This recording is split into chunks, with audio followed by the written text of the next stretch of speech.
दुसऱ्याला उपरा म्हणतायत, ते मुळातच या गटामध्ये उपरे आहेत. मुळात या गटामध्ये उपरे आहेत आणि ह्या उपऱ्यांनी तिथून जाऊन गोंदवल्यामध्ये उमेदवारी केली. त्यावेळेला तुम्हाला कोणी उपरं म्हटलं? तर काही दिवसापूर्वी जे स्वयंघोषित उमेदवार म्हणून फिरतायत, अनिल देसाई यांनी एक आव्हान दिलं होतं, की गोरे यांनीच उमेदवारी करावी आणि खास करून या राज्याचे जे मंत्री आहेत, जयकुमार गोरे यांनी आपल्या पदाचा राजीनामा द्यावा आणि पाहिजे तर त्यांनी उमेदवारी करावी. मला या ठिकाणी त्यांना सांगायचं आहे, की तुम्ही आव्हान कुणाला देताय? अशी आव्हानं पेलणं आणि त्या आव्हानाला धूळ चारणं हा ज्यांची आवड आहे, पॅशन आहे. अनेकांनी त्यांना आव्हानं दिली आणि त्यांची आव्हानं तितक्याच ताकदीनं परतवून आपली विजयी पताका सगळ्या महाराष्ट्रामध्ये फडकवतायत. अशा नेतृत्वाला आणि ज्या नेत्यानं या मान तालुक्याचा स्वाभिमान सन्मान वाढवला, त्यांना आव्हान दिलं आणि कुठेतरी चुकीचा प्रचार, की तिथं धनगर समाजाला डावललं जातंय, लोणारी समाजाला डावलतंय. एकीकडे तुम्ही सांगताय, की गोरेंनी मैदानात यावं आणि एकीकडे पुन्हा कशासाठी तुम्ही अशा स्वरूपाचं पळपुटेपणाचं धोरण घेताय? कुठेतरी काडी लावण्याचं काम, धनगर समाजाला डावललं, लोणारी समाजाला डावललं, मराठा समाजाला डावललं. असं न होता या ठिकाणी काल भाऊ आले होते या ठिकाणी, याच ठिकाणी. काल आम्ही बसलो आणि आम्ही सगळे प्रमुख मंडळी या गटातील होतो. आम्ही भाऊंना विनंती केली, की भाऊ यांना आपल्याला आव्हान दिलेलं आहे, की गोरेंनीच यावं. तर आमची मागणी आहे. नाहीतरी या गटाची पालकत्व किंबहुना या गटाची जबाबदारी, या गटामध्ये विकास कामं असतील, जी जबाबदारी आम्हा सर्व कार्यकर्त्यांच्या पाठीमागं अरुणाबाच्या रूपानं जी ताकद उभी होती. आम्ही भाऊंना मागणी केली, की भाऊ आव्हानच दिलंय, तर आता या गटातून गोरेच लढणार आणि ते गोरे दुसरे तिसरे कोणी नसून अरुण आबा गोरे हेच असतील. हे ठामपणे आम्ही सर्व कार्यकर्त्यांनी भाऊंना त्या ठिकाणी मागणी केली. भाऊंनी त्या ठिकाणी आग्रह धरला होता. मी असेल अनेक एक दोघांच्या बाबतीमध्ये आग्रह होता आणि कार्यकर्त्यांना वाटत होतं, की उमेदवार इथलाच असेल. परंतु जर आव्हानच दिलंय, तर ते आव्हान आम्ही स्वीकारलेलं आहे. आम्ही सर्वच प्रमुख कार्यकर्त्यांनी प्रत्येक गावोगावच्या सगळ्या सरपंच असतील, प्रमुख आमचे कार्यकर्ते असतील, त्यांनी भाऊंना आग्रह धरला आणि भाऊनी एकदा स्वीकारलं.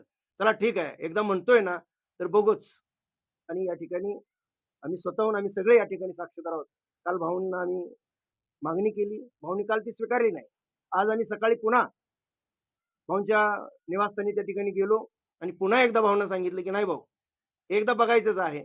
एकदा आव्हान दिले, तर ते आव्हान आपण स्वीकारले आणि अरुणाबाच्या रूपानं या ठिकाणी आम्ही मागणी केली आणि भाऊनी ती स्वीकारली. मी आपणा सर्व पत्रकारांच्या साक्षीनं आणि यातल्या आमच्या सगळ्या प्रमुख कार्यकर्त्यांच्या साक्षीनं या ठिकाणी आपणास सांगू इच्छितो, की या गटातून जिल्हा परिषदेसाठी अरुण आबा गोरे हे भारतीय जनता पार्टीचे अधिकृत उमेदवार आहेत.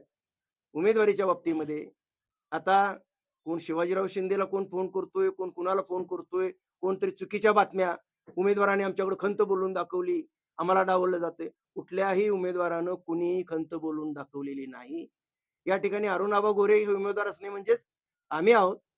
या भागातल्या कुठल्याही कार्यकर्त्यानं ज्या कामाची मागणी केली, कुठल्याही विकास कामाच्या बाबतीमध्ये कुठेही आमचा नेता कमी पडणार नाही, आमची पार्टी कमी पडणार नाही आणि त्यामुळे उमेदवार कोण आहे, त्यापेक्षा जिल्हा परिषद कुकुळवाड गट हा आता एक हाती आम्हाला जिंकायचा आहे आणि जे आव्हान ज्यांनी केले, त्या आव्हानाला त्याच भाषेत उत्तर देण्यासाठी सक्षमपणे अरुणाबा हे उमेदवार नसून आम्ही सर्व उमेदवार आहेत. अशा स्वरूपाचे अरुणाबा हे निमित्त मात्र आहेत. परंतु आम्ही त्या ताकदीनं हा गट जिंकून आणू, अशा स्वरूपाचा आज आपणाला सांगू इच्छितो. धन्यवाद. उमेदवार अशा स्वरूपाची पण काही बातम्या लागल्या. त्या अनुषंगाने पण मला या ठिकाणी सांगायचं आहे. दुसऱ्याला उपरा म्हणतायत, ते मुळातच या गटामध्ये उपरे आहेत. मुळात या गटामध्ये उपरे आहेत आणि ह्या उपऱ्यांनी तिथून जाऊन गोंदवल्यामध्ये उमेदवारी केली. त्यावेळेला तुम्हाला कोणी उपरं म्हटलं? कारण हा जिल्हा परिषदेचा निवडणूक आहे आणि या गटातला कुठलाही नागरिक खटावमध्ये, फलटणमध्ये, साताऱ्यामध्ये, कराडमध्ये कुठंही जाऊन जिल्ह्यामध्ये उभा राहू शकतो. मुळात लक्षात घेतलं पाहिजे. आता आपण बघतोय कातर खटावला अभयदादा जगताप त्या ठिकाणी फिरतायत उमेदवारी म्हणून. म्हणजे अशा स्वरूपाची चुकीची बातमी केली तर त्या पद्धतीची लोकांच्या मध्ये कुठलीही ह्या भूलथापीला कोणी बळी पडणार नाही. तो संभ्रम निर्माण करण्याचा प्रयत्न जरी करत असले, तरी उपरे नाहीत. त्यांचा या मतदारसंघाशी कनेक्ट आहे. गावागावामध्ये काम आहे आणि त्यामुळे उपरा हा जो शब्द आहे, तो मुळात त्यांनी पुन्हा वापरू नये. कारण तुम्ही मुळातच इथंच उपरे आहात.